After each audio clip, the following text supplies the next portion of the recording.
Welcome everyone to the Agentic Quality Show, and I'm your host, Tatyana. On this show, we talk about how QA organizations adapt AI and how they use it to optimize their processes. Today, I have a special guest with me, Jackie Namanda. She's a QA lead at Workerbee. Welcome, Jackie. Thank you, Tatyana. I'm honored to be here on this show. And I would love for us to start with your journey. Tell us a bit about your background and how did you get into quality engineering?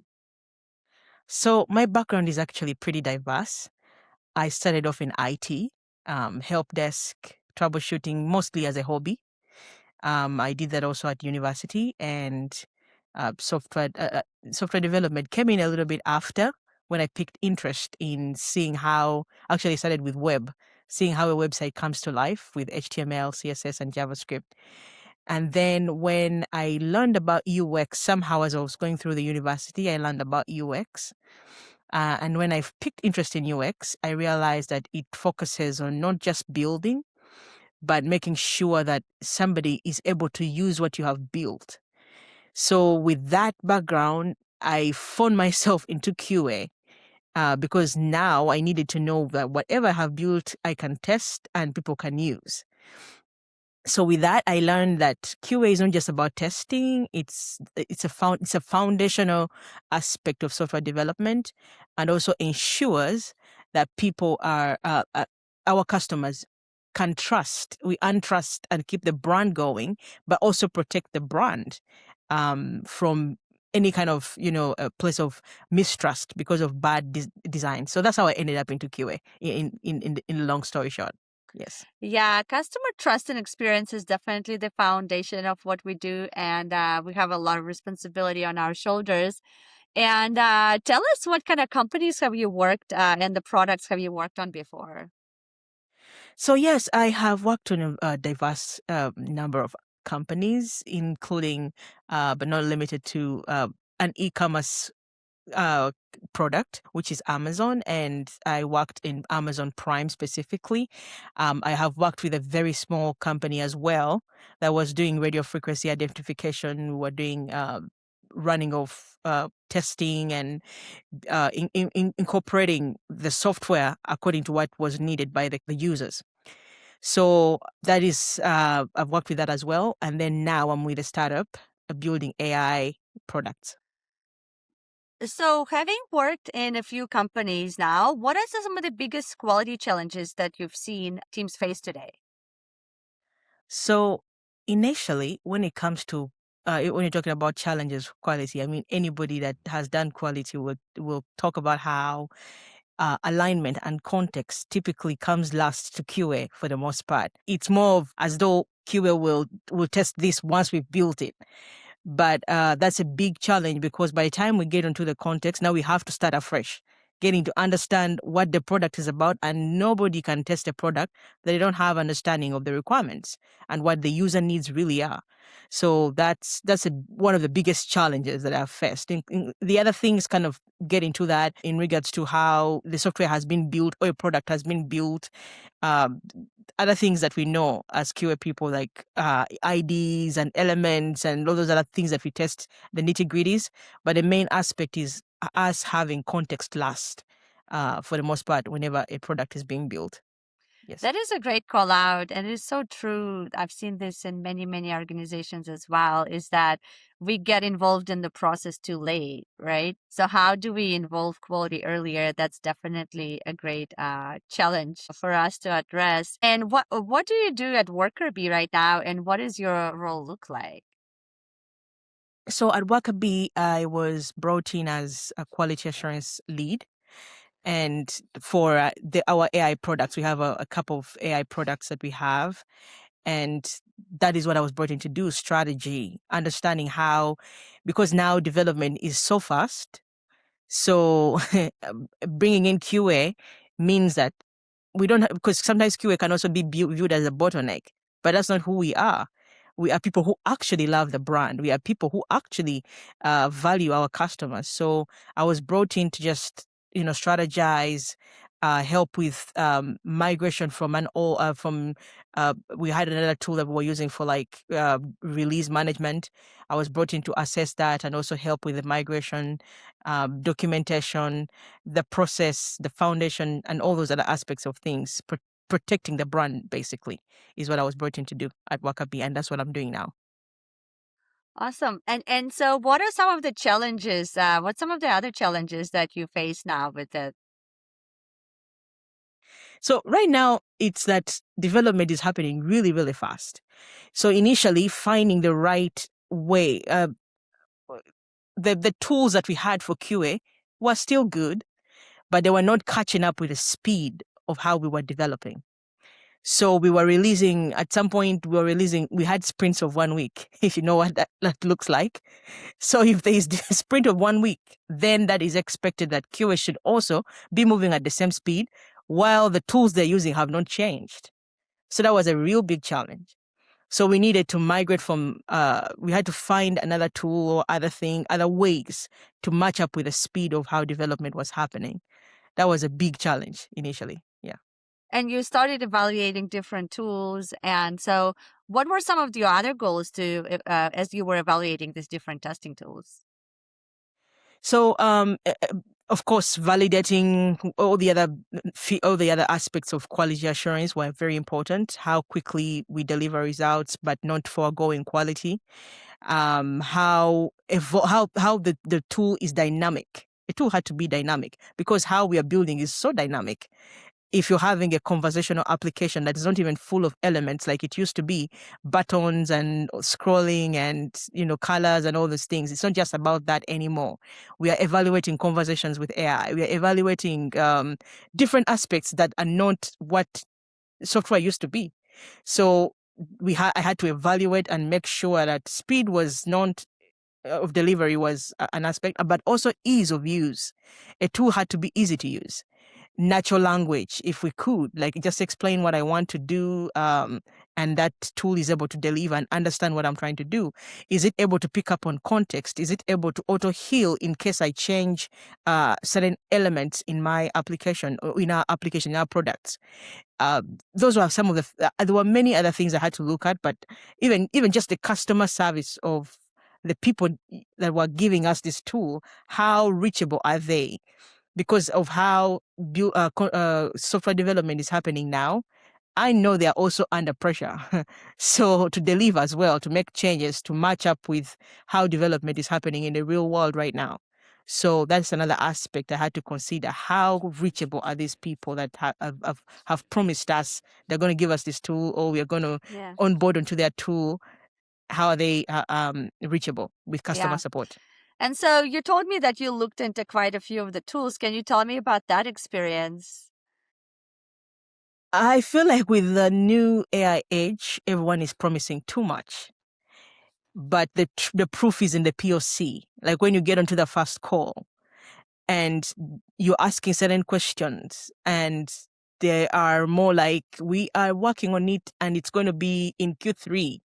But right now you're evaluating for a tool for right now, because the problem you're facing is right now. It's not a Q3 problem. So now you have yourself a situation on your hands where you are evaluating a tool and the promise is for Q3, but the issue is now. So those are some of the challenges I faced. People are over-promising. Their websites are saying so much, and the actual features are so few. The rest are in the backlog, or they're in the work in process. So I feel like that was one of my biggest encounters. I was like, okay, I think I'm going to search for a while. If this is how it's going to be, I think I'm going to search for a while. So yeah, I had so many meetings, and that was the case.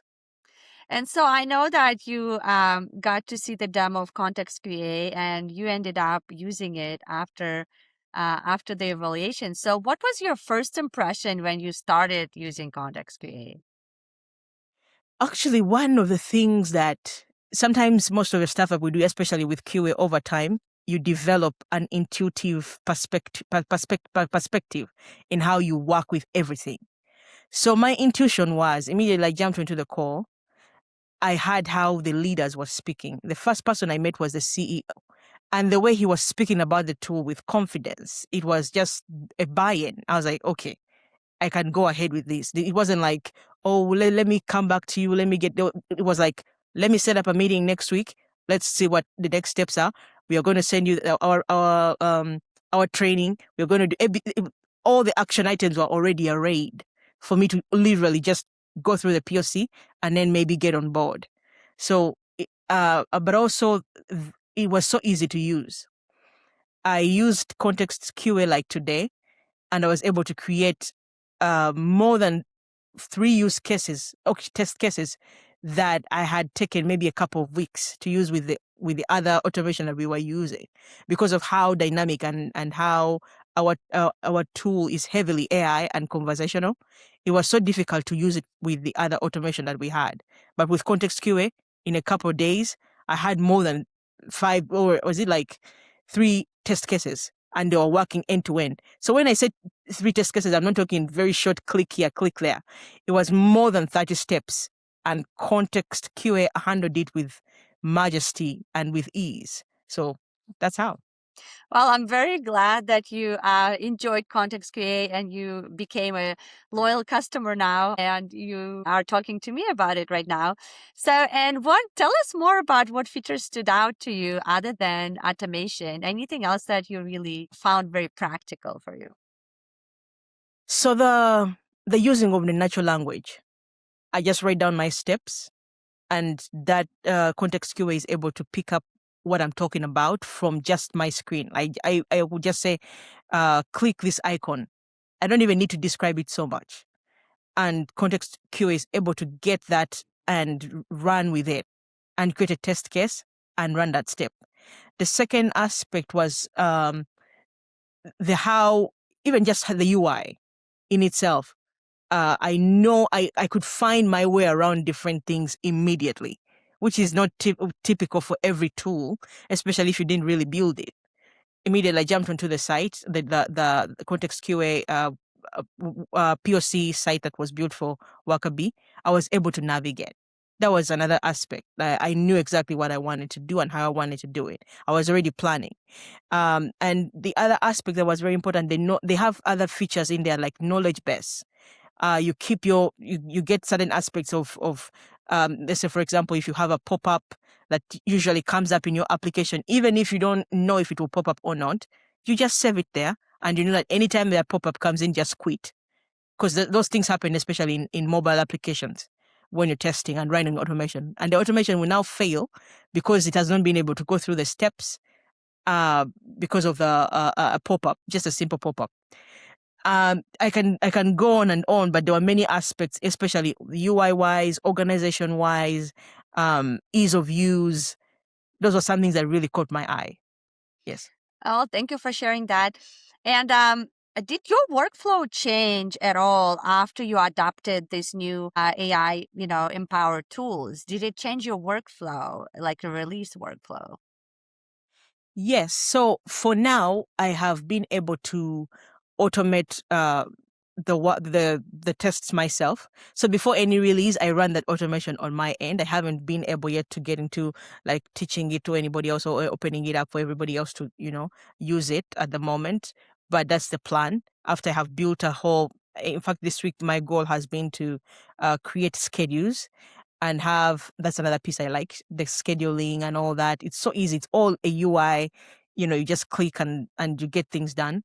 So that's how my workflow has changed. I yes, we still mix it with manual testing sometimes, because again, with AI, there has to be human in the loop.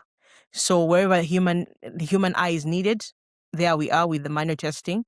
But now I have this other tool on the side that I know I can always trust and go to and run my automation and see if the app is the release can be trusted. Like we can release with confidence. Personally, I can give my sign off and say, yeah, let's sign off, because I know my automation has now worked. So were there any aha moments when you realized the tool can save you significant amount of time? Yes, I actually find that ContextQA saved me time, because initially I now call it automation 1.0 that we were using. I had taken a couple of weeks, like 2 weeks to be exact to write just a couple of test cases. And with ContextQA, I took only 2 days. So that was a real aha moment. And I did not just do in one product. I had done our Android application, our iOS application, and our web application as well. All of them in couple of days. And each of them had I had done maybe 3 test cases for each. So that was a real aha moment for me. So the mobile Yes. applications could be harder to automate, right? So I can see a significant amount of time being saved there. And what is in your from your perspective makes AI-driven testing different from the traditional automation approaches? So how that makes it if and how at what point is it important to use that AI-driven testing? It's especially when you have frequent releases, if you have a broad coverage. That's where AI automation really changes game, the whole game, because if you're doing frequently, like I said, if you're onboarding to this tool is much easier than the traditional coding and then really and then running the test and putting it in a pipeline and all of that. That's when it's significant. AI testing becomes significant when there is a lot of releases. Like we had personally in our team, like I mentioned, we had 1 week sprints, so it was so frequent, and AI, Context QA made it simpler because it's easy to use. And have you worked with any other tools before that you could compare? Yes, I have. I've worked with other tools, but their AI aspect had not yet come to the level which context. I feel like Context QA was ahead of its time, maybe by the time it was developed, because it seems like as though they cheated ahead of time. So I've used other tools as well, but the main thing with them was it was cumbersome. It was maintaining the test cases was very manual. They are failing. You constantly have to go back and figure out why it's failing. No auto healing or anything of that sort. No because I think I've seen something that Context QA does, where it compares different UIs to see what has changed. That is something interesting, right? That's almost like it's context aware. Again, using the word context, it's context aware where there's been a change.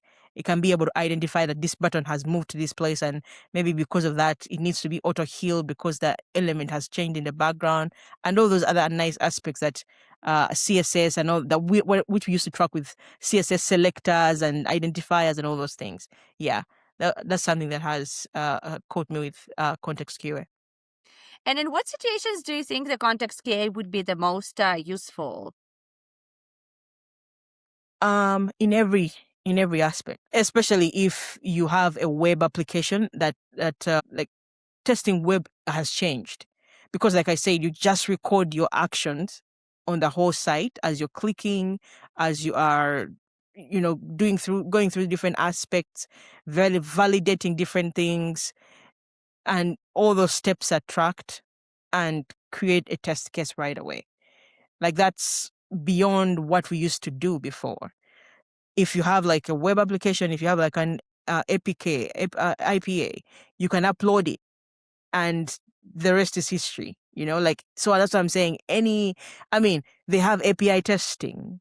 Because I went through the course as well. They have API testing. They have ContextQA has everything. So I would think that anybody that values their time, that loves their customers, that loves that loves their time and wants to save more of that time into more development, into more research, yeah, use ContextQA. And so I know that you were so excited about Context QA that you're also now helping start the ambassador program for Context QA. So Yes. tell us more about that. So the ambassador program is my first time to be an ambassador, for a particular tool. But what really excites me is being able to speak on behalf of a product that I believe in, and I see its potential, right? And I have used it firsthand because I'm not speaking from somebody told me or I read on internet. I know what I'm talking about because I've used it firsthand. I've seen the capabilities, And the excitement came from me being able to speak of something that I have used, right? And being able to represent and say, this is a future of QA like we all should be looking forward to. So that's what is exciting me about the ambassador program. Just speaking of something that I have used, and I can't wait for everybody else to use, because that's exactly how I am. For me, when I find something nice, I want everyone to know about it and everyone to use it. Until everyone is using it, I don't keep quiet. And I know that you're planning to roll this out, or ContextQA is planning to roll this out to the whole community, and you're going to be looking for more ambassadors. So, what kind of people do you think would be a great fit for this role? I believe that people who love quality, that's the first aspect. It's not just like somebody's a QA, somebody's an SDET. It needs somebody who loves quality. People who understand that quality is not a substitute for anything. It's very important. That's a very important aspect. But also people who understand where the future of quality assurance is going, who are willing and very zealous about it. Those are people that can sign up for that.